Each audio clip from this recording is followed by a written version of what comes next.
Yes. So my role, 5 second talk about the limited liability is I served on the board for 8 years. I never heard that as a complaint. Never even heard it in remotely, so I just don't think it's justified. That's just my take on it. So I'm gonna talk about, the new regulations. Is everyone aware that there are new regulations actually in effect right now? It came out October 1st. Okay, so it came out October 1st. There's a lot of things that are gonna be important for you, and a lot of it has to do with your contract. And, so I'm gonna try to get through all this stuff, but there's a lot to go over, and I'll do the best I get through it. So these are your first lines of defense, your contract, report, regulations, they're your first lines of defense. Back to October 1st, new regulations came out. Now, these regulations started, I believe it was in maybe 18.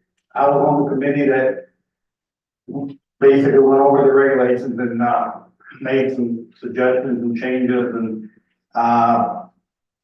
before you blast me with anything, there's a lot of people on the committee and there's a lot of input that comes from outside the committee, like the Attorney General's office, that sort of thing. So there's a lot of stuff, there's a lot of wheels in motion with this type of thing. So this has been going on a long time. It just finally got published and, after we went through all the government stuff. The objectives, we'll talk about the new law and regulations that are in effect as of right now.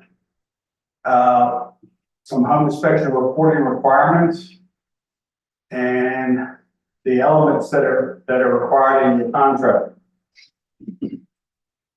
I'm not giving legal advice, so anything that I say that sounds like legal advice, it's not. You need to talk to your attorney, maybe even talk to your E&O insurance carriers to make sure that they're not.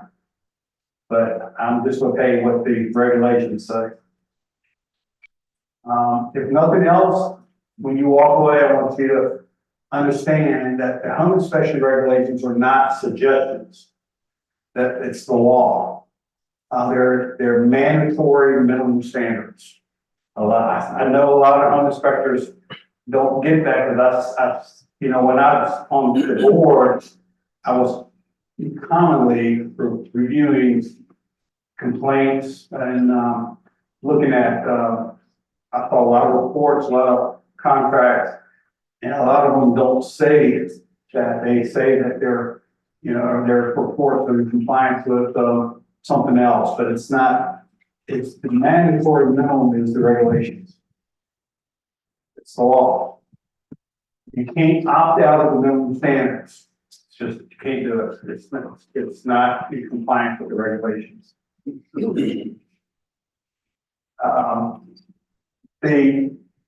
All throughout the regulations, and that's not only for home inspection, but throughout all of the D4 stuff, they changed all the shalls and musts. So everything's been changed and it's throughout the whole regulations, not just home inspection. So everything that was shall is now must. So what's the difference and why did the board change this? It came from the Attorney General's office. And my understanding is that the next Attorney General may have a different view of it. So they may go back to the shall. But it's right now, that's what they wanted to must.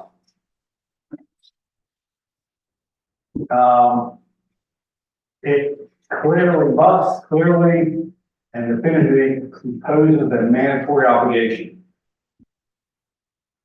Shall is sometimes interpreted differently, and that was my understanding why they wanted to change it.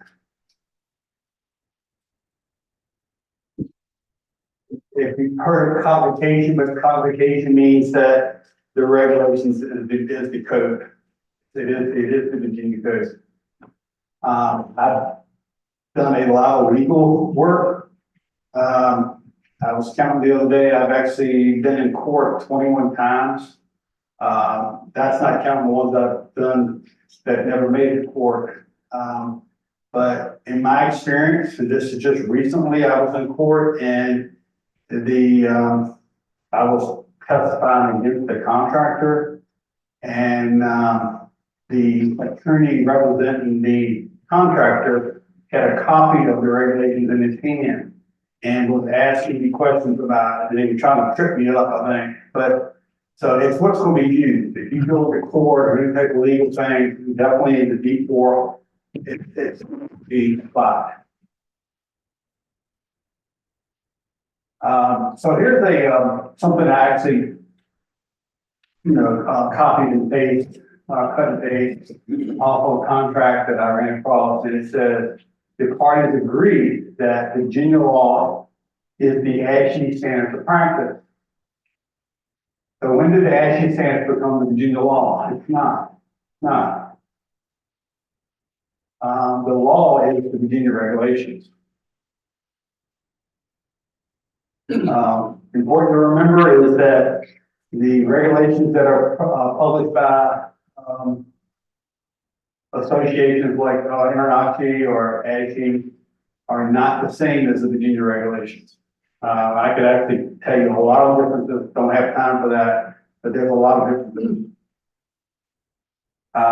You can't follow the SOP from INTERNACHI and ASHE and ignore the Virginia regs.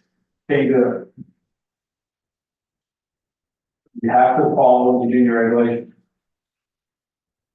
So here's another contract that I ran across that said that I like the heading. It's a legally binding contract. You must read carefully. Says that inspection is conducted in accordance with the international standards. Then it says and state standards of practice in time of the inspection. Is this better? It's probably better. But the one thing I want to point out to you is that, and we'll talk about this in a minute, but the regulations call for a listing in your contract. So it means you have to list what you're inspecting, not give a little detail, but we'll talk about that in a second. The last thing that's kind of cut off is should you list 2 SOPs? And I know a lot of people do that. But I'm going to share with you what our Inspector Pro Insurance folks have listed on their information. I think I got this out of a magazine, or maybe it was, I don't know where I got it, but they suggest the following: that your inspection agreement should list the SOP that you follow, that if you're inspecting in a state that has its own established SOP, that is the one you should list in your agreement. If you belong to another SOP, it's not a good idea. If you have 2 standards, claimants can weigh the SOPs against you in a lawsuit. And I can tell you that could very easily happen, because when you're in legal cases, they're looking for something to trip you up on. And it definitely can happen. Having one SOP eliminates confusion and elevates your defense. So the new regulation that was added, this was not in the old regulations. The very first thing under where it says what your report has to have, it says the inspector has to have a written evaluation of the readily acceptable components, and it gives you a listing. What I was talking about earlier, it has a listing, what you have to inspect.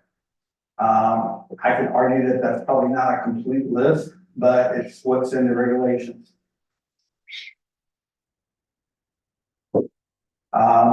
The new wording that they have here in the regulation is it's clearly stating that the report has to be a written evaluation, and it's also readily accessible and a listing of what must be in the report. Um, this part of the regulation isn't new, and I'm talking about, C there, under the, what's required in the report. It's not new, but, the highlighted part, noted that I want everyone to know or understand that you can you can limit your inspection. And I'm gonna talk a little bit more about that, what that means. And as long as the limitations are in your contract. And also know that they did away with the agreement and now it's contract. So anything that's struck through is what we used to be, and what's underlined is new. They just changed some of the wording and so forth. So what are you documenting over there? You can see that. Limitations. So I'm hoping that you're really thinking about what you're not gonna be able to see, what you're not gonna be able to inspect. You should be sure to list or report on your limitations. Example, front right there is not readily accessible and was not inspected. A photo is a great documentation of that. It's hard to, that's a good defense. Windows for receptacles and right front bedroom were not readily accessible and were not inspected. All good things to have in your report, right? The Virginia regulations state that you must inspect readily accessible walls, floors, windows, doors, and receptacles. That's what the regulations say. They say you must inspect those things. Does the terminology readily accessible cover you in this situation? Remember, it says readily accessible.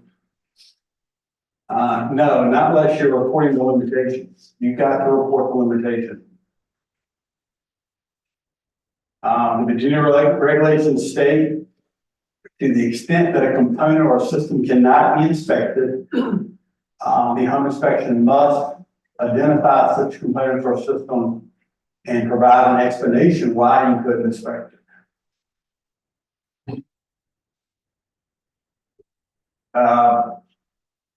Does the terminology representative number protect you against not inspecting concealed windows and receptacles in that room?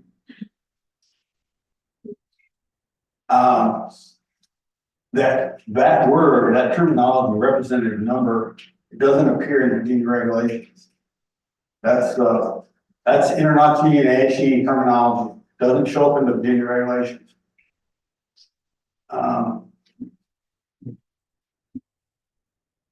The regulations say you must inspect windows, doors, and receptacles, or provide an explanation why you couldn't do it.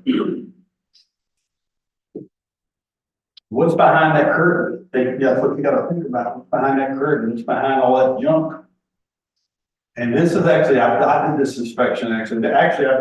I'm going to end up recording this because of this house. It's a long story I'm not going to get into, but I'm going to court next month about this house.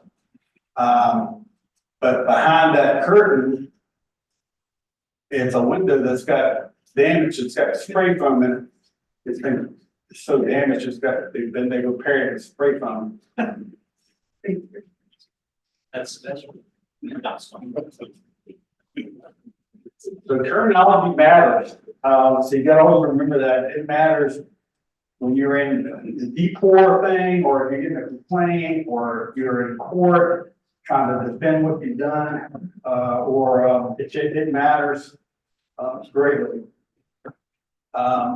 So let me just quickly tell you how a complaint works. Like I said, I was on the board for 8 years and had a lot of interactions with complaints, interactions with D4 investigators, hearings about complaints, and on the board voting about whether or not somebody should be sanctioned. So this is how it works, and this is actually kind of will be loosely based on a complaint. This is not the photo, but it was a summary photo.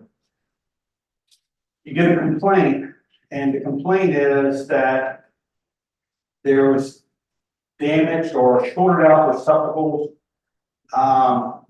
And they were upset, so they filed a complaint. The inspector did not report any limitations, but his letter is, because you get a chance to respond to complaints, was that it was limitations, he couldn't get to it, it was behind a bunch of junk, so forth. But he didn't note that in his report. And as a board member that was reviewing this, I was kind of leaning towards I can understand that. The problem was he never even put in his report that he inspected it for substance. There was nothing documented that he even inspected it for substance. It was just blank. So maybe his contract said that he was going to inspect the electrical system, and maybe he said there were substance, but his report did not document that he was inspecting for substance. So the combination of things, he didn't list any limitations, that he actually didn't even put in, he inspected it. They were acceptable. I just had no choice but to decide with the complaint, and maybe that person ended up getting sanctioned. So in your if your contract report has the correct terminology and are in compliance with regulations, you have a much better defense. When I was on board listening to complaints, if I looked at the report and it looked like the guy knew what he was doing, and had everything done like he was supposed to have, I was much more likely to, it was easier, I should say, to kind of overlook something that's minor maybe. But if it's all wrong, it'll be part of the fault, it's part of it. So the regulations, home inspection regulations in Virginia do not use representative number. That's all InterNACHI, ASHI, SOPs. However, the good news or part of this, I see it as, the regulations do allow you to have limitations in your contract. So here's an example. In your contract, under contract limitations and exclusions, you could just have something in there saying that you know, something like this, a representative sampling, that there's thousands of things or hundreds of things that you're expecting, and if there's repetitive type things like doors, electrical, something randomly, they may be randomly selected and a representative number may be checked. To me, it's just a good sense to have something like that. It may not always protect you, but it's very helpful in trying to, you're allowed to have limitations. This one here is one I actually saw on somebody's contract. I sort of like the idea. I couldn't promise it would actually pass muster with the board. I'm not even sure how I would think about it if I was reviewing a complaint and had this, but it's worth thinking about. I would prefer to see it actually spelled out in the contract. I actually like this one. I actually found this one too on somebody's contract, that all components will be inspected pursuant to the Virginia home inspection regulations, and it says where it's located in the administrative code. Because you know the regulations, you don't know this already. The regulations are also they're actually printed in the administrative code, and then I like the part that it says where multiple instances of the same component exist, that representative shall be inspected. And that's just something you can put in your contract, and I actually like that. It really it may help you with some defense that you didn't, you might have missed an acceptable, or might have missed something that's behind some bed or something. But the wording is critical when you're trying to defend yourself. So new definitions in the regulations. So the word describe, like it's used in what you have to do, you have to inspect and describe. That is now defined in the regulations. The definition of describe has been around a while. It actually goes back to I believe it was about 2017, when the board actually adopted a definition of describe, and it was actually put into what they call a guidance document. E4 has a guidance document that investigators, E4 staff, board members they can use to, when they need to, that it's just some guidance type thing. But that definition is now, that's the way it's described. That's now in the regulations. It's defined in the regulations. And you can thank me for that, because I actually was very instrumental in getting that. They were all over the place about that, and I was bigger. I pushed this big, and it got accepted. That's what's in there now. Some definitions changed, and I was very instrumental in this too. Originally, the fireplace definition, I did not like it. And this goes back to when it was on the committee. I didn't like the fact that the regulations definition of a fireplace was completely different than how the residential code had a definition of fireplace. And my argument was, we shouldn't have a different definition of what the code is. So the definition of what's in the building code is actually now what the definition of fireplace is. And that's the new definition. And along the same lines that we changed the definition of solid fuel burning appliances. The one thing I want to say here is that, again, going back to the limitations, you're allowed to have limitations in your contract. If you're not inspecting wood pellet stoves,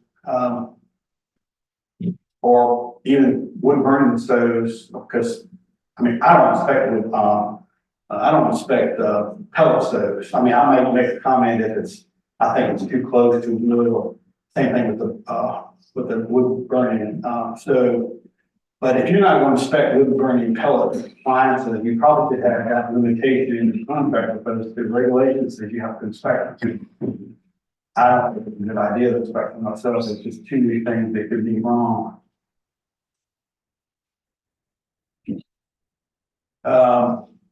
Why definitions matter. What I'm going to get to here is that the definitions show what a fireplace is, what a solid fuel burning appliance is, and it talks about in our regulations it says that you have to inspect these things. You have to inspect fireplaces. You have to inspect solid fuel burning appliances. You have to inspect heating equipment. But the one thing I want to point out to you is, and I actually tried to get this improved, but it just, some things that I wanted to push, I couldn't get it to through. But there is really no regulation or no requirement that we inspect gas logs or built-in gas furnaces. There's nothing in the regulations that do it. So you notice that it says heating equipment, and it says does not include gas logs, built-in appliances, built-in gas burning appliances. There's nothing that says you have to do that. So then we're going to move into a quick review on what's required on your contract and your report. And before I start, I want to say that I see this wrong all the time, and I could probably tell you that this was probably the #1 sanction when you get complaints. It's almost every time they get a complaint and their contract, their report was missing elements that are required by the regulation. Inspector's name, they have to have it on the contract and report. Now, do I completely agree that a multi-inspector company that has numerous inspectors and the contract really with the company, do I really think it's practical, I guess, to have the inspector's name on it on the contract? I don't really agree with it, but that's just what the regulations. It say you have to have the name on the contract and report. Company name, is only required on the contract, if it's, if it's applicable. The business address must be on contract and report. Phone number of the inspector required on contract and report. Again, it goes back to, is it really practical to have the inspector's number on it? But I can argue that the inspector's number is the office number. I can see where that can be. License number, and the NRS, if you had that specialty, has to be on the contract and report. Very commonly, it's not.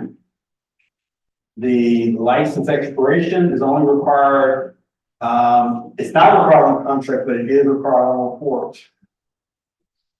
The expiration, that is very commonly not on there.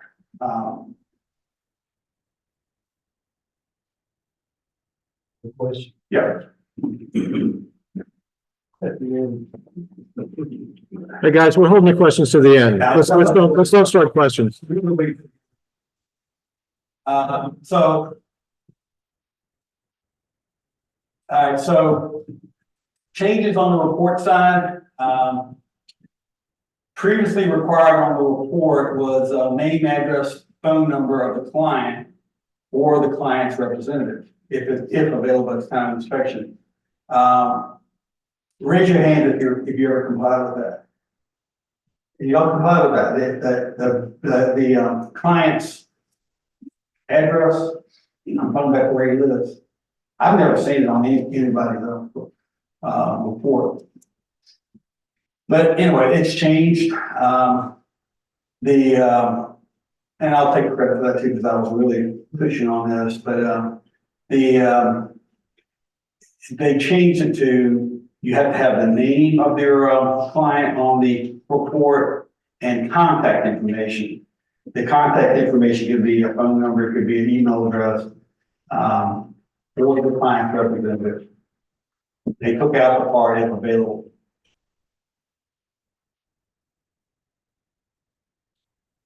So hopefully, I don't want to spend a lot of time on it because this is old news, but the only reason I'm bringing this up is because I had somebody, I teach the NRS class, I had somebody about a month ago tell me that they had no idea that the smoke alarm rules have changed. But they changed August 1st, 2024. So if you're not familiar with that, you really need to be looking into that. But I do want to point out that you still have to report on the presence and absence, just like it used to be, still required now, but it's just a little bit more you have to report on now. And the new regulations also require you now to inspect carbon monoxide alarms, but it doesn't say anything about the determining good working order. It doesn't talk about that on smoke carbon monoxide alarm. You have to report on the presence or absence of smoke alarm and carbon monoxide alarm. That carbon monoxide alarm is new. This is a new must on report. This is, to the extent that any component cannot be inspected, we already talked about this, but it's actually in the regulations that you have to give a reason why you couldn't inspect it. You can't get into the room that's full of junk. You can't get into the attic, whatever it would be.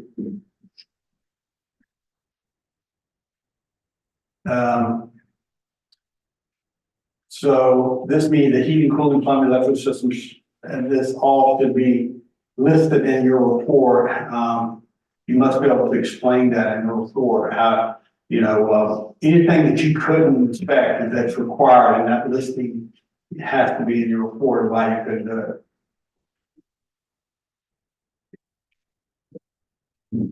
So going back to that one room there, unable to access the regular bedroom. The electrical receptacles were not inspected. You gotta note that. So now we'll move on to what's new in the contract. There's a lot of contract changes, and I hope you have the model principle, but there's a lot of stuff you really need to make sure you got in your contract. Again, we talked about this earlier, the global change, all the shall are now must throughout the regulations. Contract, must, all parties must sign a contract, a written contract, specifying the terms, conditions, limitations, exclusions to be of the work performed. At a minimum, the contract must include, and then it tells you what it includes, which is you know, everything that you have to inspect at the from that list we talked about earlier. A must for contract, you have to that both parties have to sign the contract. I know that some multi-inspector companies, especially, they're not doing that. I've seen them. They only have the client's signature. It's both have to sign it.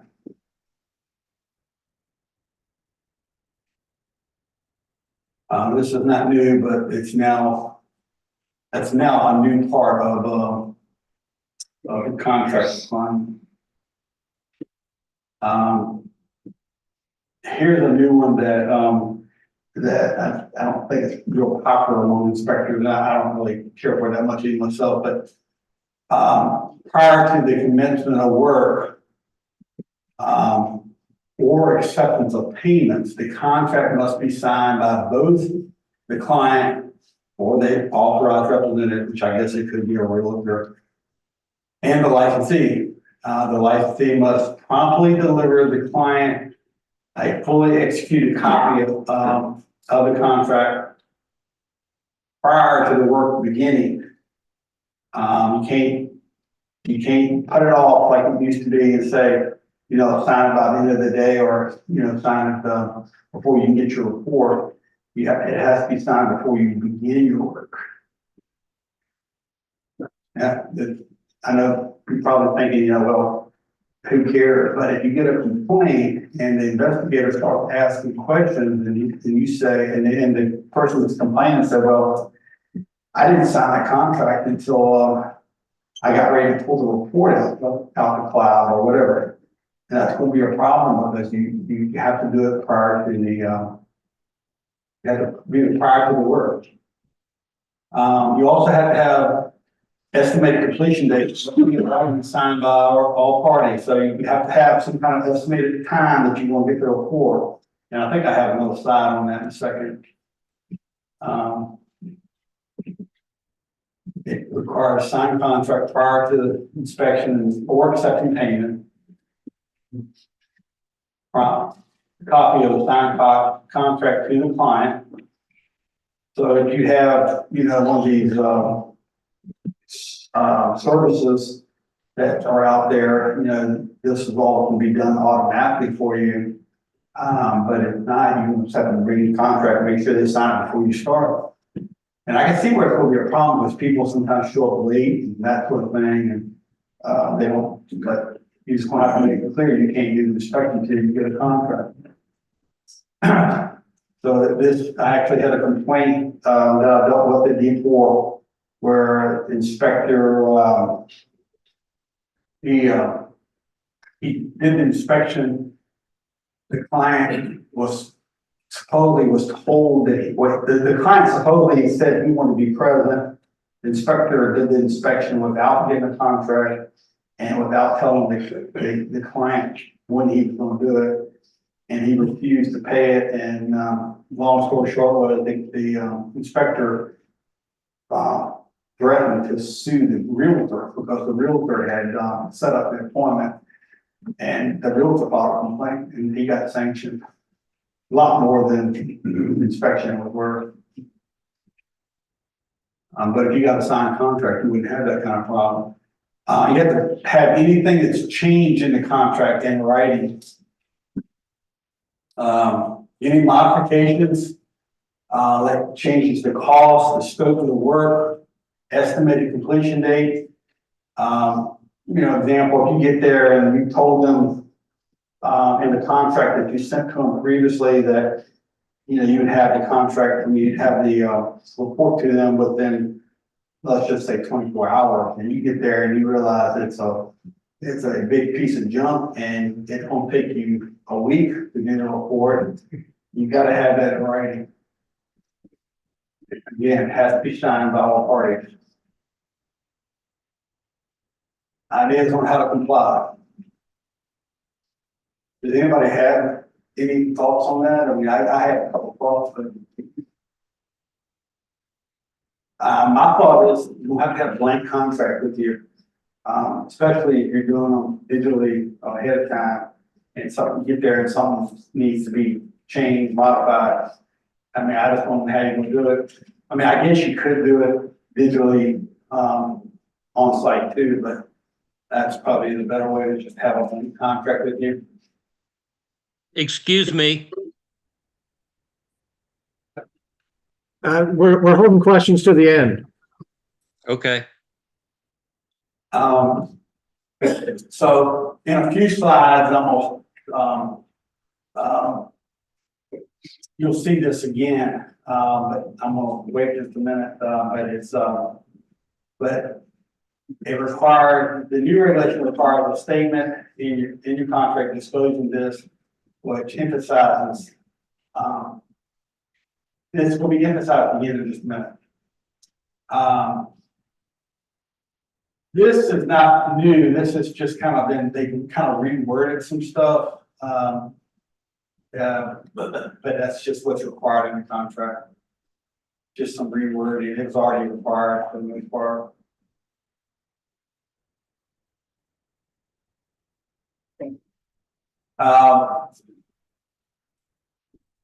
More wording, they added a listing of the areas in the system to be inspected.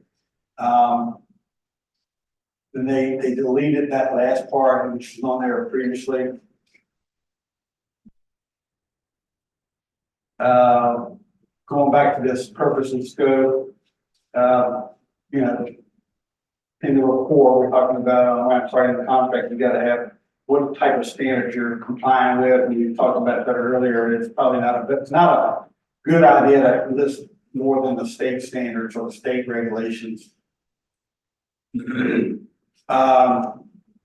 Does this cover the must that you have to have a listing? Again, you have to have a listing in your contract of what you're inspecting. This is just saying the state standards of practice. I think you're probably better off having a listing because that's what it says.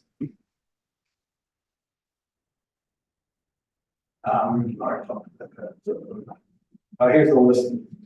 So this is just an example. Purpose and scope. This one is actually saying ASHI standards of practice, which includes a visual inspection, and it gives a listing of what you're inspecting. You could take the ASHI standards and put in your regulations, or you can do both if you want to. I'm just telling you that it's probably not a good idea to have those, but it's just up to you. Business decision.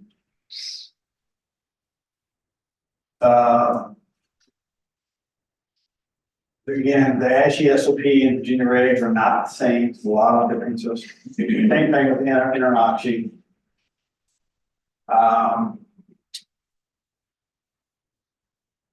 When you name the regulations that you're following, it's actually making it more clear than what the terms and conditions are, which you're required to do. It says you have to clearly specify the terms, conditions, limitations, exclusions.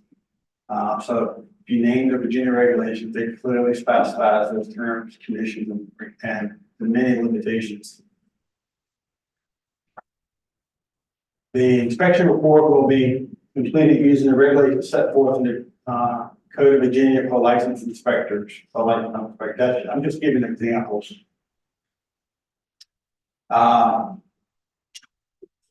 Just pointing out that it's not in the regulation, but it's in the Virginia Code.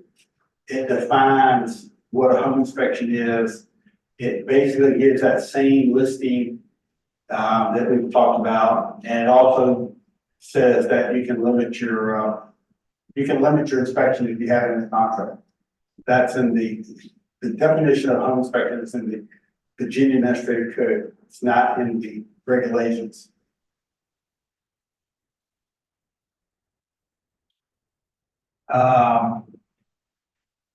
The below covers the must and it's clear. The inspection and report will be completed using regulations set forth in the Code of Virginia for licensed home inspectors.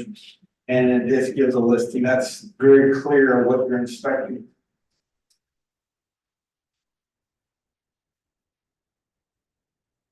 Of course, the permanently installed appliances, they don't show up in the Virginia regulations. I think they show up in the ASHE, and I believe they show up. Are they in the international standard too? I believe they are. But that appliances are kitchen appliances. They'll show up in the Virginia regulations.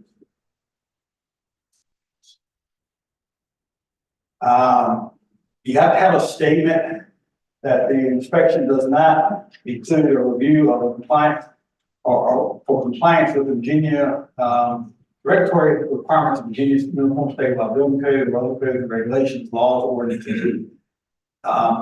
That's required. You have to have a statement that you don't inspect for codes. I would suggest you use what's in the regulations.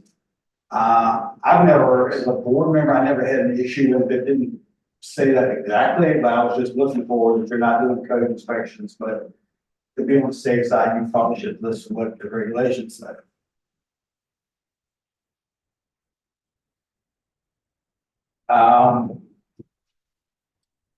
They reworded this particular thing. It did say what had been crossed through, but now it's just saying that you have to have a statement in your contract disclosing any exclusions of the home inspection such exclusions may include.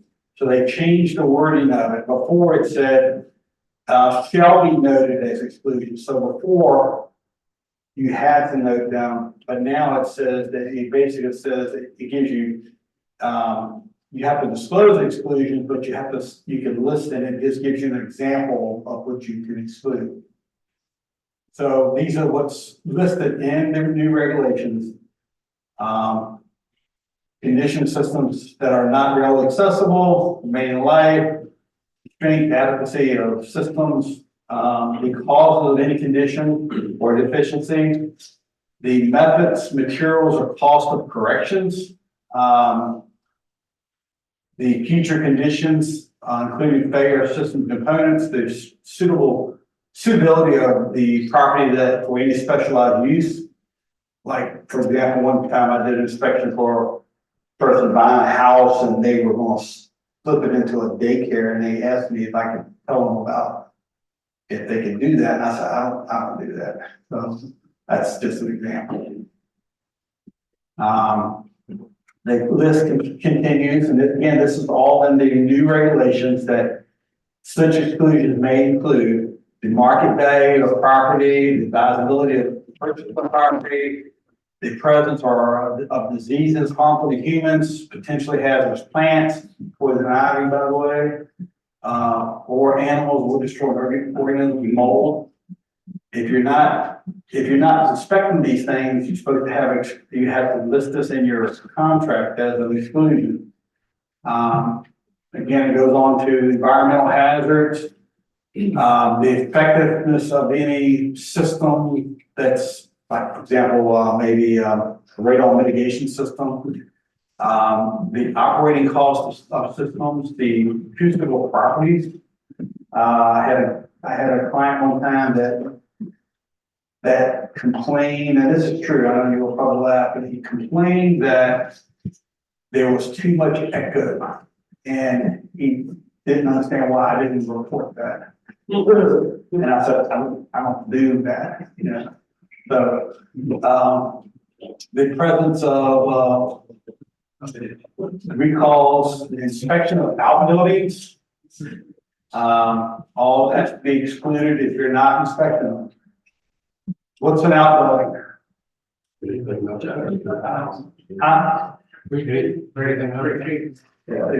the regulations define an outbuilding as Any structure on the property that is more than 3 feet from the residential building that may affect the building or the residential building.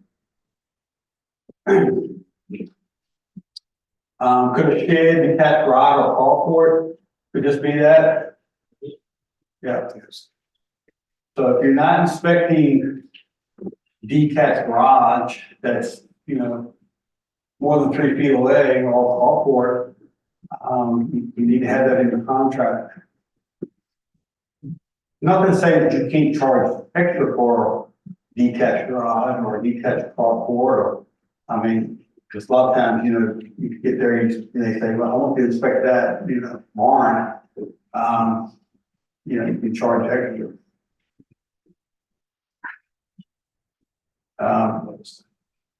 Does the regulations, the Virginia regulation does not specifically require inspection of detached structures, but you should have outbuildings, buildings listed in your contract, because it's just wise to do that.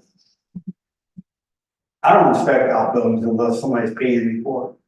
I actually never report over a barn one time, so just don't ignore stuff like that. I wasn't, they weren't mad at me, but they end up suing the previous owner about it. The ASHE includes detached garages and carports, so that's a difference between the regulations and the ASHE. I don't know about Internogy, does that require you to inspect garages and carports that are detached? Anybody know? I don't have it on here. Does not include detached structures. Okay. You have to have an estimated date that the inspection report to the client will be given or will be provided. Just some examples, you could have estimated delivery date of report 48 hours following inspection. You could say estimated time of report within 24 to 36 hours of completion of inspection. You could give a specific date if you want to, but it's just up to you. But you're supposed to give your client an indication in the contract when they should expect the report. Just curious, how many? What do you guys do? Do you do 24 hours or the next day, or do you just? 24 next day. Another example is, you can just have something like this in your contract about inspection report within 24 hours after completing the inspection, and then you can list your terms and conditions. You have to have dated signatures of both home inspector and client, or the authorized representative. A new contract is you have to have a statement providing that any modifications to the contract will change the cost, scope, work to be performed, estimated completion date must be in writing and signed by the parties. Now, I want you to understand, this is not what we talked about earlier. This is, you have to have a statement in your contract. You have to inform them that that's it has to be in your contract. And I would actually use that because that's what's in the regulations. Got to be in your contract. Does everybody understand what I'm saying?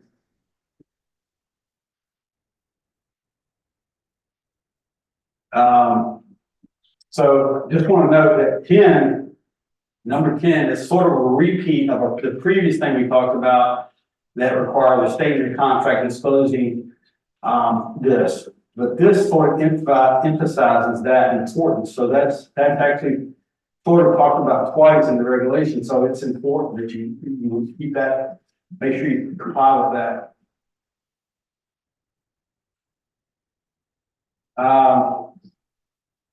This was just an example that the agreement contains the whole. The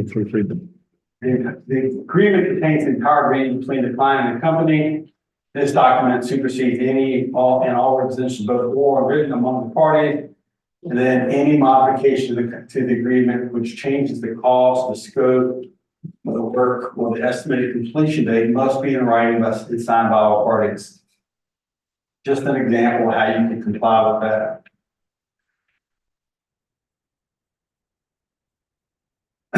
Here's one that's gets some people's attention. You now have to have this is a must-have in contract. You have to have a disclosure of cancellation of rights to the parties, from the parties. You gotta disclose how they can cancel. Your contract must explain how to cancel. And this actually came from the Attorney General's office. So let's look at some examples of how you can comply with that. You can have a statement in your contract that says cancellation rights and cancellation fees.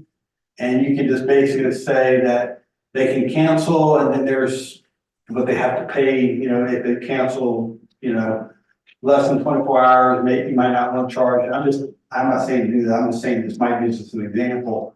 Cancellation fee, 23 hours up to 1 hour before scheduled time, $100 on site cancellation is 50%. I mean, I can see where people say, no, that's not enough because you basically lost income, but I'm just giving you an example. There's another example that you can use. You want to take photos of that and stuff. Just, you know, you can alter it, change it, but you got to have some sort of cancellation of rights and cancellation of fees disclosure.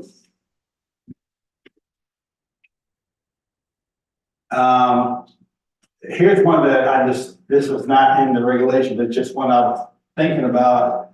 If you're on site and you realize that you've worked on that house and you want to disclose it, you might want to also have that part in your cancellation policy that you have that right to bail out of it. It's just a business decision you have to be, and the people that hired you may want to bail out of it because you work on the house. So just something you might want to think about. It's just you might want to have that in your cancellation of rights. It says parties. More on this later. Here's another example. How you can, you know, have some wording in your contract that how they can cancel. And I actually got all this stuff from inspection agreements that I've seen. So, but most of them don't have this. This is not. Does anybody have cancellations in their contracts? Or a few people do. Okay.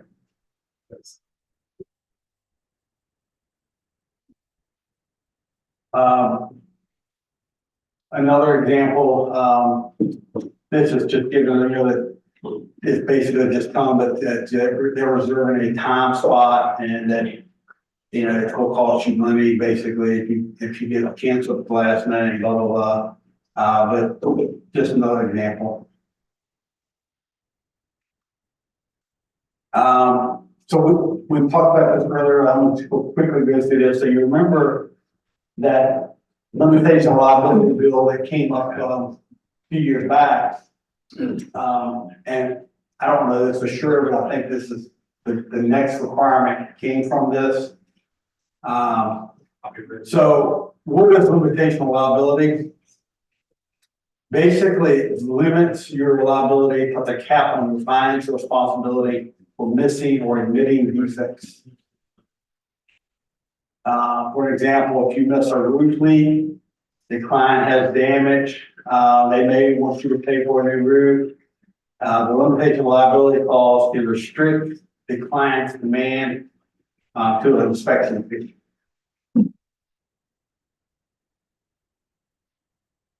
I was actually in a court by the way that the judge upheld the limitation of liability. I was actually testifying against the home inspector. Don't throw anything at me. But the inspector was really a bad inspector. He's not even around anymore. But I was against what he had missed. It was a bad thing. But the judge found in his favor in circuit court, upheld his limitation of liability in court, so it does have some precedence.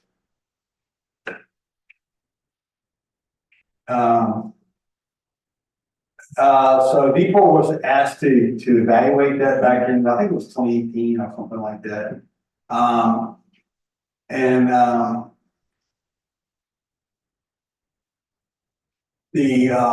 There was a committee that got this task. I was on the committee, but we got some outside. I think I might have, Bill Rumble, I might have been on somebody, there's a couple other inspectors were on it. And they did some D4 did some stuff outside of it. And I guess looking into different things. Anyway, basically, the board basically concluded that the issues of liability limitations is best left to the courts, and they had found no evidence or jurisdiction, justification, either analytically or through complaints filed that demonstrate such a prohibition on home inspectors is necessary, and D4 concurs and recommends against the statutory amendment to prohibit licensed inspectors from limiting their liability. That was D4's response, and I think that the bill eventually died in committee, if I understand it right. But I personally think that that's why this unit requirement was hacked. So now you have to add a statement in your contract. And I think most guys probably already have this, but it didn't used to be a requirement, but now it is. You have to have a statement that on your limits of the home inspector's liability. Limitation of liability, client agrees that smart inspection is total liability limited to the cost of inspection for any errors, mistakes, or omissions. Just an example. Another example that's longer, that gives them, explains the limitation of liability, but gives them another way to kind of get away from that if they have to, if they want to pay extra and get a more detailed, more technically exhaustive report, that, you know, I've never had anybody ask, but I actually had this in my contract that I can hire a bunch of experts to do an inspection if they want to pay me a lot more money. I've never had anybody ask for it, but I do have this in my contract.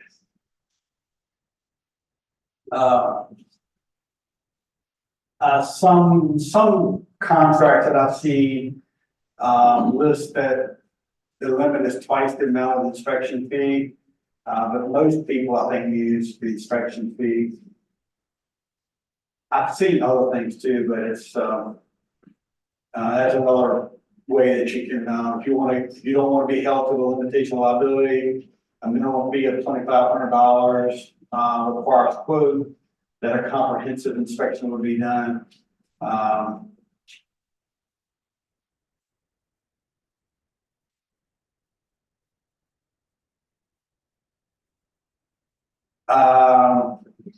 The next thing is it's really not new. They just sort of changed some of the words around.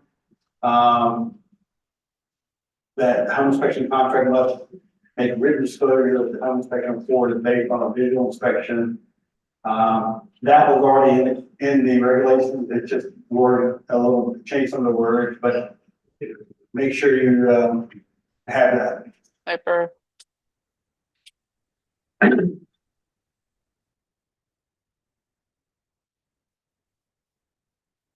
Contract must have.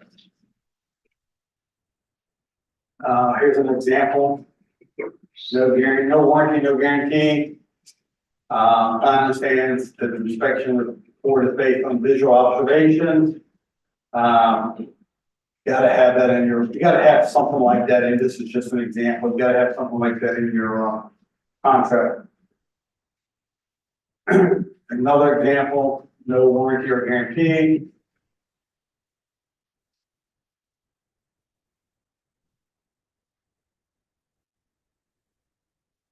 Uh,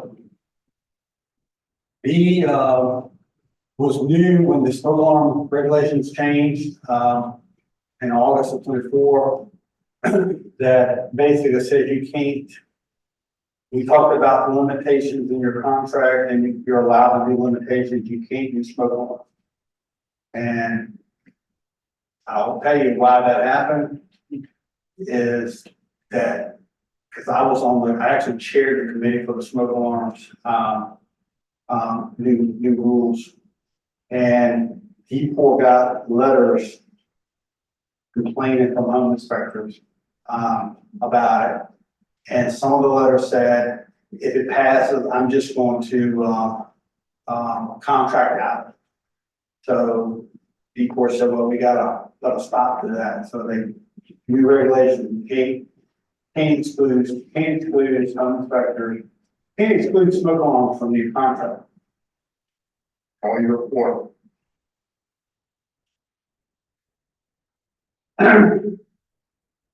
This part, was it's not new, but it was just sort of reworded about financial interest. Your inspection contract must disclose any financial interest that the licensee has or reasonably expects to have with any person whom the licensee recommends to the client for repairs, modifications to the residential building or NRS. Gotta have this in your contract. It's not new, but it's just been reworded a little bit. So what is financial interest? Changed a little bit. It used to be $1,000 and now it's $2,000. So if you have a relationship with anybody that you're referring, and you expect to make $2,000 annually, or exceed $2,000, you have to disclose that in your contract. So it went from 1,000 to 2,000, but that's what a financial interest is. Gotta be in your contract. And there's lots of examples, I'm sure you got. There's, people that are referring people to security systems. There's people referring contractors do repair work, and it's not always, I guess, kickbacks or whatever you want to call it, but sometimes inspectors are paid for those referrals. But if you're making $2,000 annually, or if you expect to make $2,000, you have to disclose it.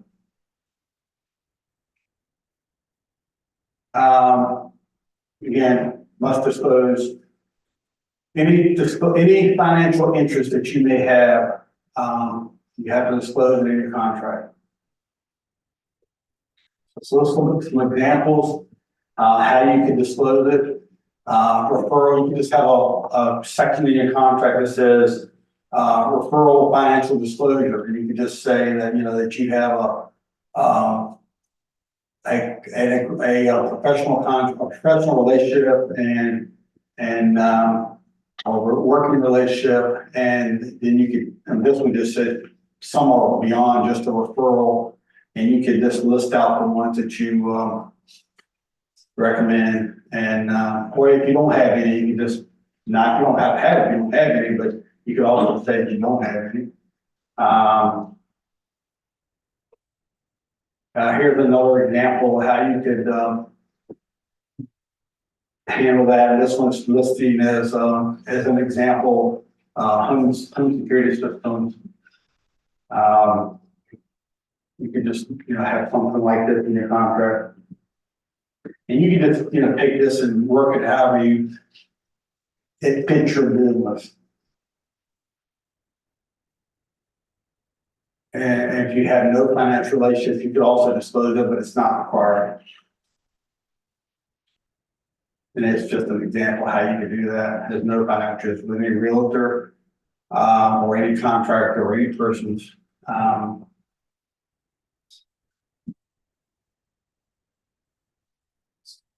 Another example.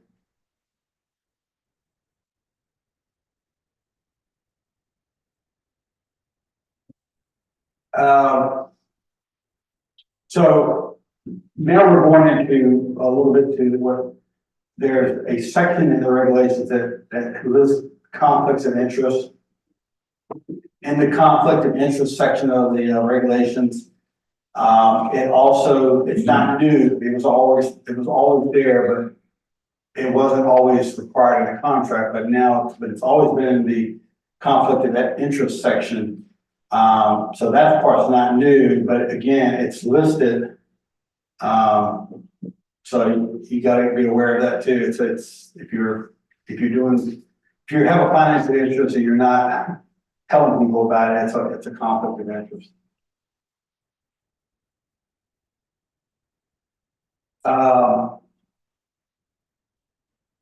This is a new contract must, you must, and they changed it, and, this was, originally, and I don't even know how it got in there, to be honest with you, but originally, when it was in the committee stage, it was, you had to disclose whether or not you've done repairs, modification, or inspected. The previous 12 months, you had to disclose that in writing, in the contract. I believe, it might have been Fargo. Somebody wrote a letter to D4, basically, having opposition to that, or has inspected. And, I don't remember exactly how it went down, but I just remember there was somebody complained about it, and the board discussed it, and the board decided to drop or has inspected. And that's not in there anymore. So, but if you designed or done repairs on a house that you've getting ready to inspect, you don't, this is talking about the proceeding, you must disclose that to the client in the contract. So if you worked on the house, and we talked about this earlier, that if you worked on the house 6 months ago, and you've done repairs in this house, you have to disclose that to your client. And they just have the right to just make a decision whether or not they want to use you or not. But you have to disclose it. It's required. It has to be in the contract. So again, going back to what we talked about earlier, that's why you probably should have a blank contract that you can write in something if you discover that once you're there. Because if you do a lot of repair work, do a lot of inspections, it would probably be hard to keep up with that unless, sometimes you wouldn't recognize it until you got there. This is totally new, the contract. You have to disclose that.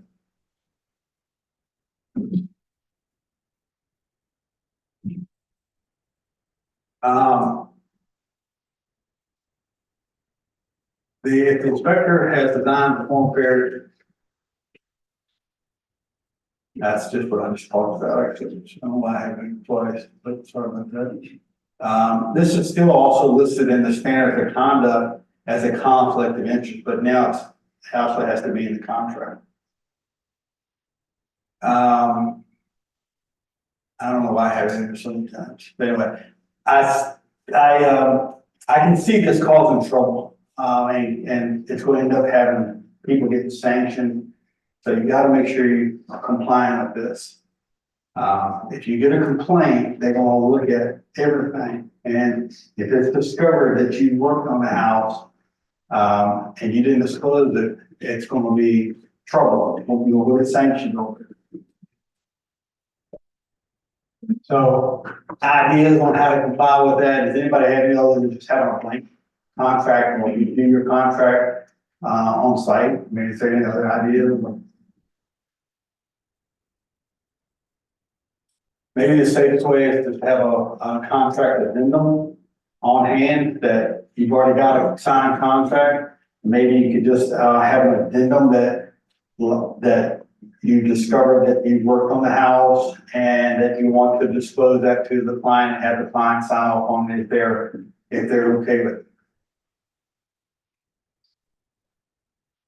And going back to, you might also add this in your right to cancel and disclosure. If the inspector realizes after on site that the house is one that he has designed or done repairs on, that the inspector may verbally disclose the specifics and the client has the right to cancel without penalty. You might want to have something like that in your cancellation of your disclosure that you have to have about canceling. You might want to word that in there.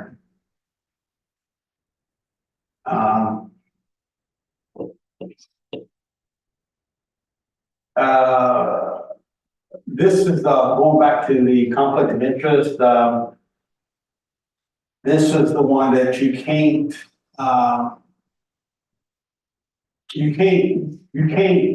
work on the house that you've inspected up to 12 months afterwards.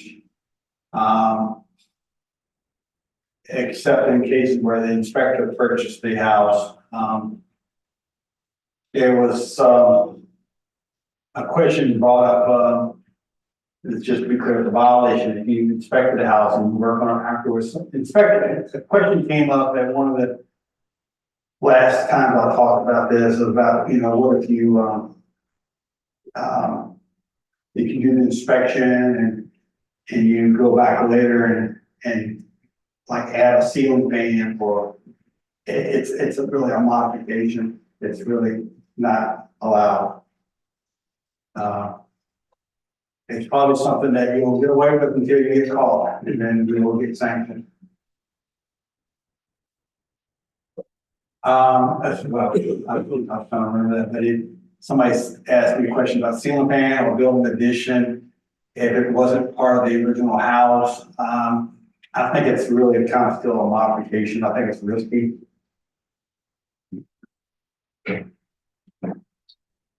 Again, it says design or perform repairs or modifications. It's not allowed, and that's conflict of interest. That sounds like a modification.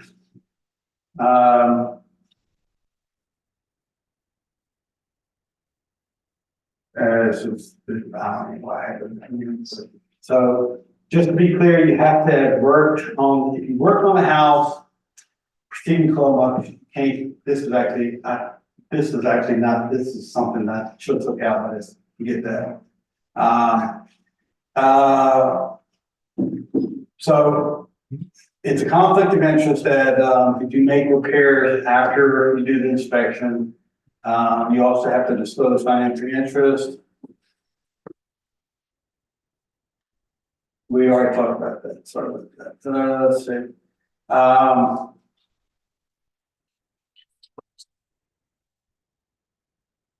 Financial interest means through employment or through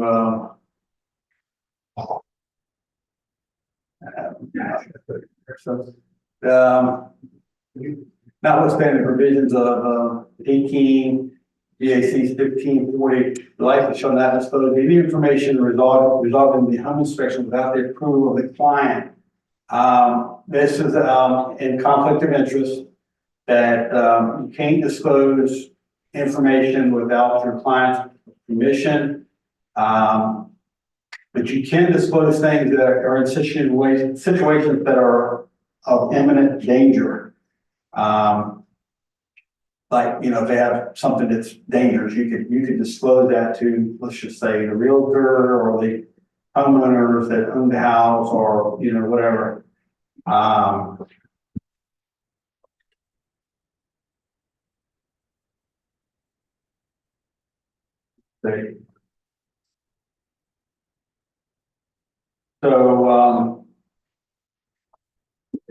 The question is, somebody come up one time and said, well, what if the board asks for your report, but that, the board is not part of this. The board, if the board wants your report, you better supply it or you're gonna get sanctioned, and, you have to supply it.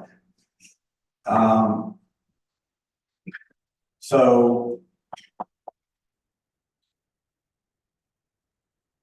you can see where, this can happen if you share a report without the client permission. It's not specifically required about, requiring or sharing it with, the realtor, because it's just commonly done. But, it's no requirement that you have to get written permission to share it, but, probably with her, you probably should at least ask the client, are they okay with you sharing the report with their realtor? They don't want to ask, ever have a client say, don't give it to my realtor. I've had that a couple times. I want the realtor to have it, and I don't trust them. That sort of thing. So, I've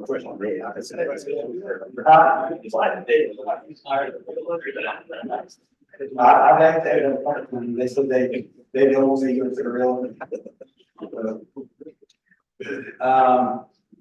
But you don't have to have it in writing, but, it's nothing that says you have to, but it just says you have to have the permission from your client.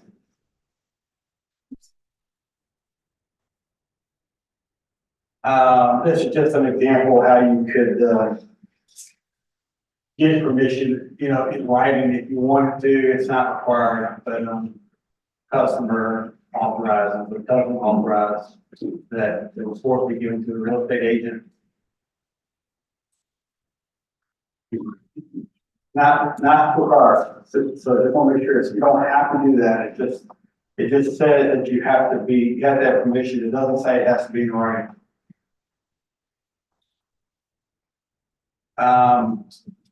This is a conflict of interest that it's not new, but it's just kind of reworded a little bit. That says that you can't be compensated by more than one party for the home inspection without the consent of the interested parties.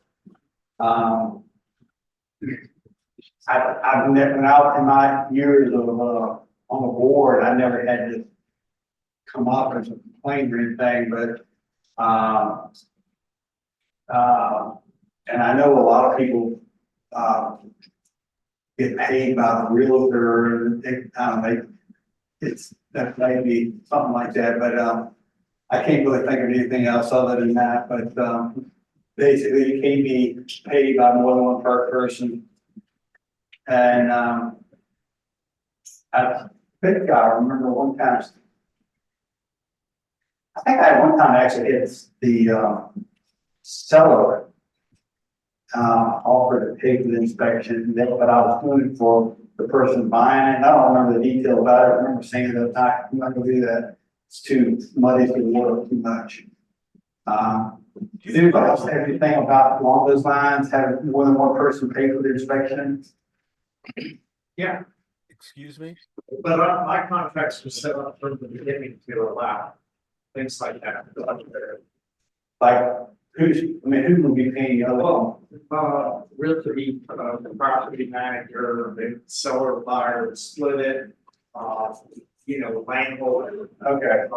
And, oh, I'm so sorry, I should have known.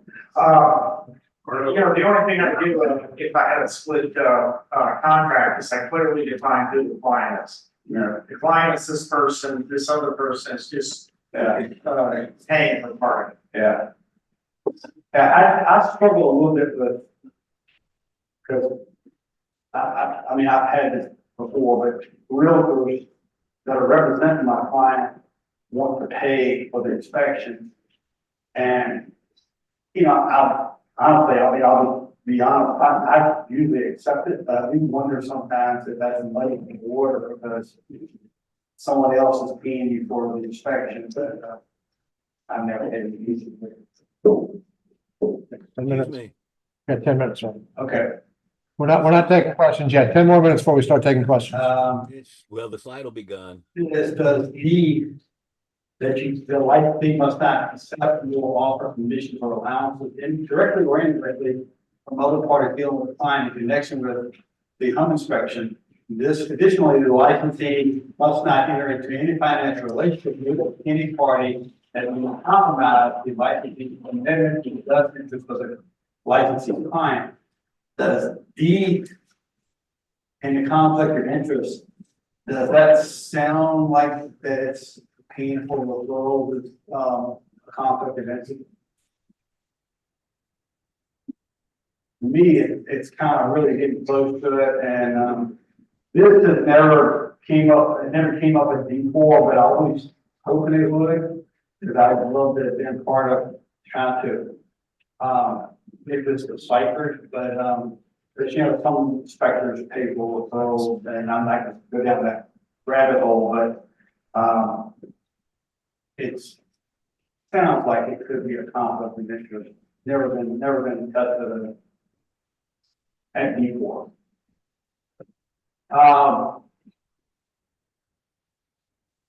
This is talking about that, this is a conflict of interest. Home inspector may provide service to the client in addition to the home inspection. And the inspector must disclose to the client the additional services to be performed and how such services may conflict with the home inspection. Has to be in writing. This is probably more along the lines if you were like doing radon testing. You have to basically, it's basically saying people have to have an agreement for that. And I don't know how many people do that, but this is all new in the conflict of interest. It's basically saying you have to have an agreement about anything you're offering that's, outside of the normal home inspection. And what comes to mind to me is radon, mold, sewage scopes, they all come to mind. Conflict of interest if they're not, if you don't have a separate written agreement about it. So you might want to think about that.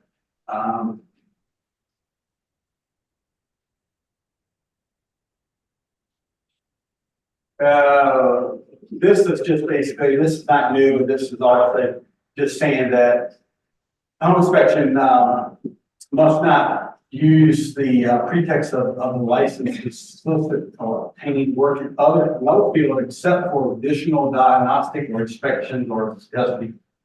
So nothing wrong with offering testing or further diagnostics, but it's a violation to give a report and basically also also give an estimate to do the repairs at the same time. It's a violation, conflict of interest. So in other words, I can't do a report and say this roof needs to be replaced, and by the way, I do roof repairs and I'll fix this for you for $500. It's just a conflict of interest. That's all I've got, guys. I'll take some questions if you have any. Okay, excuse me. Speak up, Mark. Okay, John, Speak go up. back to section C under the conflict of interest. Okay. Can you go back to that, or do you want me to just? Hey, John, Yeah. I had a question for You you. got a question up here first. Well, we're still on this one, right?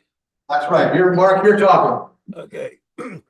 We look at Depot, we look at everything that they've done and the specifics and the anal aspect of changing shall to must and all of that. And you look at C, and this doesn't say any, it just says for the home inspection on the same property without the consent. Well, it doesn't say within a year or, I mean, it could, this is ridiculous wording. I understand what they're trying to say, but it should be ashamed of publishing this like this because it's not clear. It doesn't say Mark, for Mark, the question. same home inspection. Mark, what is your question? Do you have a question? So the way this is worded, question is, this implies that if you do a home inspection on a house, and then you're going to do a home inspection on a house with, with a different client, but perhaps the seller that used to be the buyer 2 years later, you can't accept compensation for it because this is stupid. Mark, wording. Mark, that's not a question. We're going on, who has a microphone? I do. Hey, John, when you were on one of the first slides talking about, delivery of the, signing the contract, before the inspection or, before, payment, I think it was saying, payment.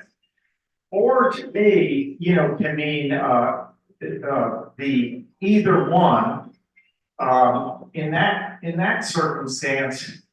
So I'm trying to look at, this, not, where you have or as inclusive, where it would be both. But the legal definition, I would think, would be that you could get the contract signed before payment, the way it's worded. Let me see if I can get back to that. I'm sorry to take you back to the beginning.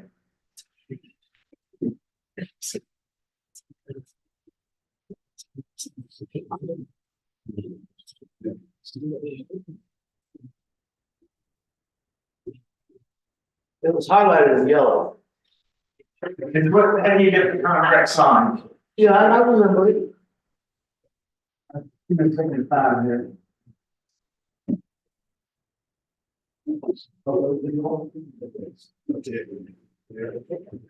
And I'm not a lawyer, so, talking about this would be something, might be a clarification as to what the meaning was.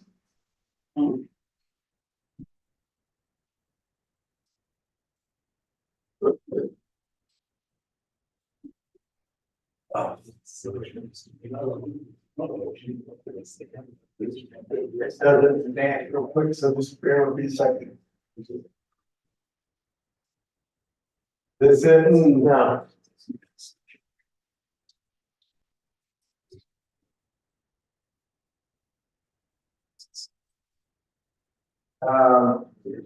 Keep going. There it is. Signed contract prior to. So, yeah, sign contract prior to inspection or accepting payment. Or to me, it would mean you can do either, that's a good point. because you can't, the other meaning of or would you do both at the same time. But that doesn't make any sense. Board members, Bill, Wilma, and Anthony, and, What do they think? Scooter, the next time they do the, update, which I think it's coming up here soon, they probably should think about changing the wording on that. It should say and. Yeah. Any other questions? Yes. Hey, John, Go. John, I've got two questions, and I'm just looking for clarity for this. The first one, I know that I'm not in the business of fixing repairs. I'm never gonna be, called out as if I do an inspection, do anything else. Does that have to be in my contract though, disclosing that? On what, yeah? You know how it's like, you can't, we have to disclose if we're gonna do repairs or other things. Now, if I'm never gonna do that, does that have to be in the contract? Only if you've done them, yeah. Okay, and the other question I had, and I feel like it's gonna be answered.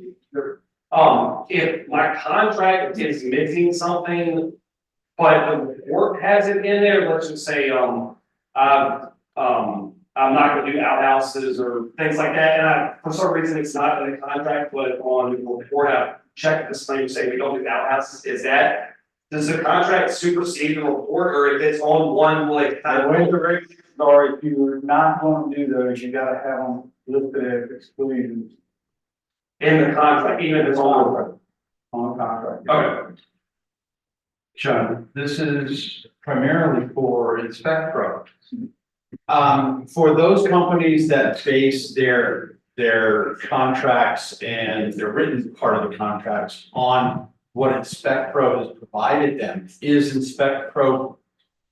InspectPro have this? So they can modify that template? Or I've looked at, SpecPro contracts. I think their contracts are good. Remember right, I don't think I kind of had a list, I don't think it had a listing. But I think it said, I might be completely but misunderstanding. even as new as this is, you know, October first. Yeah. Is Inspect Pro going to input these, and when can we expect those templates to be available? I don't know, you'll have to talk to them.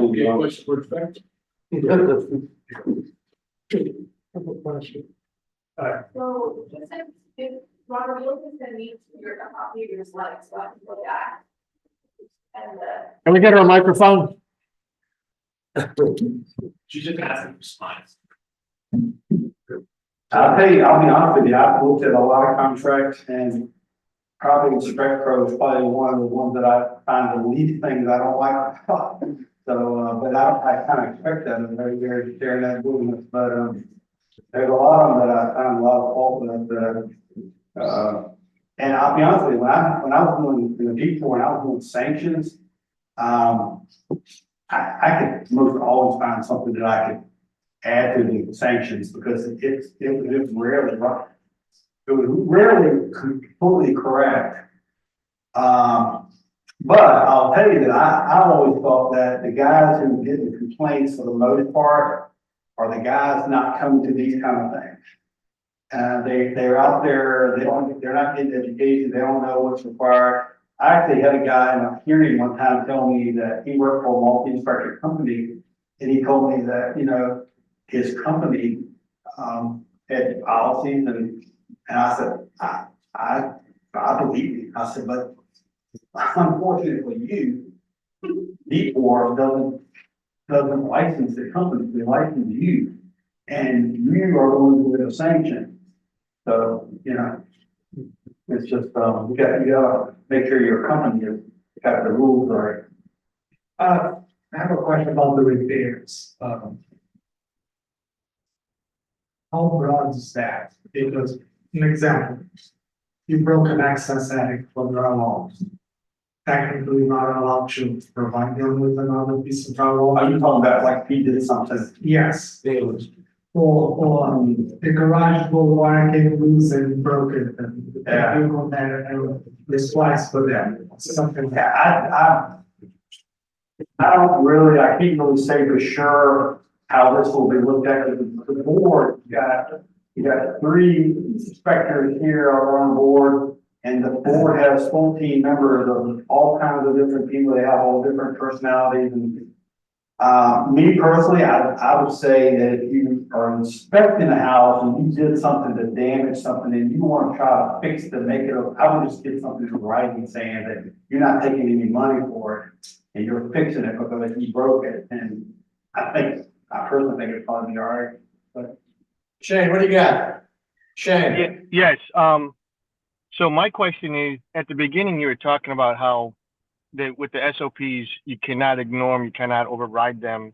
You have to follow the SOPs of Virginia. One of those things is about the representative windows and electrical receptacles, things like this. But then you had further on, you were talking about your limitations, and you were saying like one that you liked that actually said that you were limiting the number of receptacles to the representative number. But according to our SOPs, it says that you need to check all accessible ones. So I'm confused there. Which are you saying that we're supposed to do? all right, so Shane, here's what my thought is that you're allowed to have limitations. If you have a limitation in your contract that you're not going to inspect every single outlet or every single receptacle.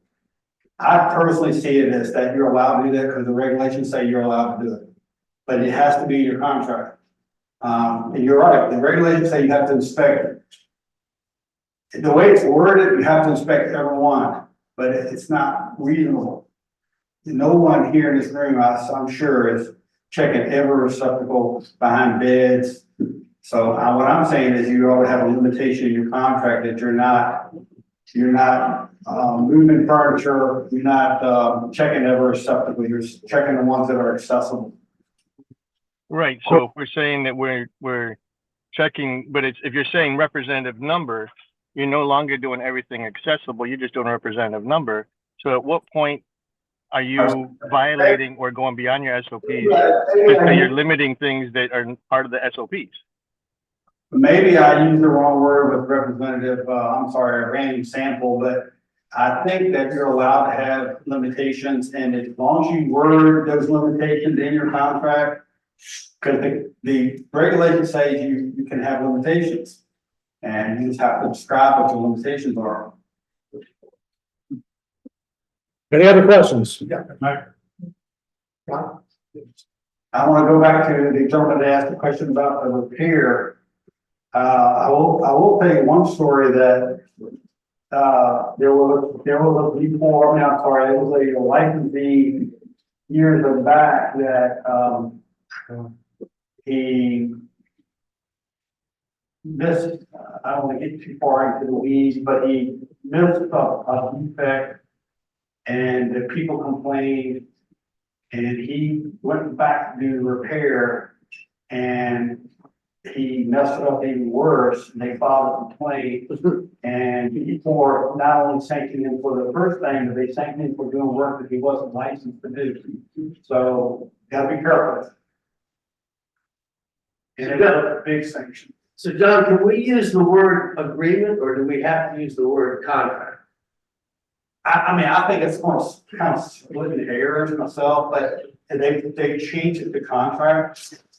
So, but I think, you know, I don't know. Me personally, if I was looking at a complaint, I'm not gonna be worried about contract versus agreement.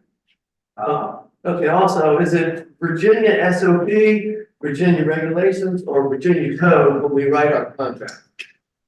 Well, you have a Virginia administrative code that outlines what you have to inspect and what you have to have in your contract, but there's also regulations that are published by D4. I personally like regulation better, but you know, the main thing is you got to tell them what you're doing. I would say probably, I like regulations better, but I would say that maybe somebody else would disagree that maybe you should list the Virginia code. It's in the administrative code, but I think the regulation is what I like. Contracts that go out to clients for signature, like you said, they also have to be signed by the inspector. Does that have to be a physical signature or can it be a facsimile? It can be a digital signature. This came up a while back when I was probably when I first went on the D4, and I actually specifically asked the powers that be staff people at D4, and including one of their legal people, like from Attorney General's office. He told me that it's in the Virginia code. I don't know where it's at. He said it's actually allowed and goes to do digital signature, so I don't have a problem with it. Cool. Good night. John, we had talked probably about a year ago, so about regulations, changes for the contract on the fly, maybe being. I can't hear. Yeah, sure. Yeah. As far as, the contract changes on the fly, we had talked about this maybe a year ago, and I was wondering if you had any feedback on it, just sending an email that references the original contract, that here's the contract, you send it to them, they send it right back, so when I read it, I agree. I don't know how they can, you know, I mean, I do a digital contract and, well, this would just be an email, and they just reply and say, I've read this and I agree. Like that. I'm gonna put you have a signature on a contract. You're just referencing the original contract, but it actually send you an email that says, I've read this and I agree. A digital signature or not, that seems to me like that's kind of hard to argue about it. I don't know, that may be an attorney question, because I'm not sure about that. But I don't know the answer to that. What else we got? Questions? Actually, have one. So you mentioned something about the triannual, whatever they call it, triannual regulatory review every 3 years. And you said that that's coming up like this year, like 2025. I think Bill Lumble said that they must have talked about it at the last meeting, but it should be coming up. Yes. So the question related to that is, is that an opportunity? Would we as an organization, maybe even through our representatives of B4, begin able to present issues that we would like to have addressed? Like I know there were some that were really. D4, my experience is D4 pays attention to what Lori sends. It's always looked at. And they usually have a committee. Somebody was on the committee, so yeah, that was on that, yeah, as long as you got, but it would be. Yeah, okay. So you, Dave Rushton. Yeah, Dave Rushton. But yeah, I would definitely do that. I mean, years ago, I was on the board years ago, and back when Fred Zimmerman was president, I believe it was, and I actually helped Fred Zimmerman basically review the regulations, and we made some recommendations back before it become licensing. And so I think that's a good idea, actually. But So John, one last thing before, one last question. People online are talking about the walk and talk. Can you just go over that real quickly? the walking talks was talked about at a board meeting, two different board meetings. And their original meeting that went on was during COVID, and because I remember it was actually online. We did an online meeting, and originally the Attorney General's office said that they thought it was probably illegal. But then later they said, as long as the contract is, or as long as the inspector is clearly telling people that they're not doing a home inspection, that they didn't see where D4 could stop. But it is illegal in some states. Does that have to be in writing? I think it probably should be in writing because there's some new, I said it to you a minute ago, I don't remember where it was. I think it's in the conflict of interest about you have to have things in writing for things you're doing outside of the home inspection. So I don't know if it would be interpreted that way or not, but I kind of lean that way. It ought to be a contract. And I think Virginia law is actually you have to have a contract for everything you do. You're supposed to anyway. Me personally, I don't know why anybody would do a walk and talk without a contract. It's too risky. Quick question, John. Realtors held to the same standard that we are when it comes to asking for permission to share reports. And this does happen where realtors will pass a report on to. I mean, I don't know what their rules are, but I can tell you that, and this is a long story, I'm not gonna get into the big long story, but I was involved with an inspector that's in the Richmond area that was being sued for $350,000 because the realtor shared his report with somebody else, and it's a long story, but he ended up getting sued over it, and he ended up winning because I'll take that, I actually helped him I was on his side, but they ended up non-suit. But it's realtors shouldn't be doing that, but they do it.